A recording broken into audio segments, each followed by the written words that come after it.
fearing the Lord. எந்த ஒரு திருச்சபையில தேவ பயம் இருக்கிறதோ கர்த்தர் இறங்கி வருவார் தேவ பிள்ளையே. இந்த காலகட்டங்களிலே திருச்சபையில் அலட்சியமாய் போய் கொண்டிருக்கிறோம். எத்தனை பேர் ஞாயிற்றுக்கிழமை ஆராதனை சகஜமாய் மிஸ் பண்ணி கொண்டிருக்கிறோம். We tend to fear men than God. மனிதர்களை காட்டிலும் கர்த்தரை அலட்சியமாய் பார்க்கிறோம்.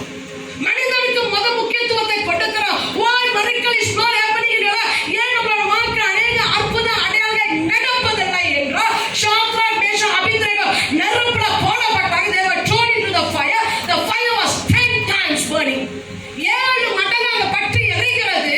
But it was their perseverance. It was their holding unto the Lord. It was the fear of God. It was the trusting of the God. கர்த்தர் மேல வெச்சிருந்த அந்த பற்றுதல். Even if my God does not rescue, I shall stand for the Lord. கர்த்தர் என்னை காப்பாற்றலனா கூட நான் கர்த்தருக்காக உயிரை விடுவேங்க. When you come to that kind of fearing God, our services will be changed.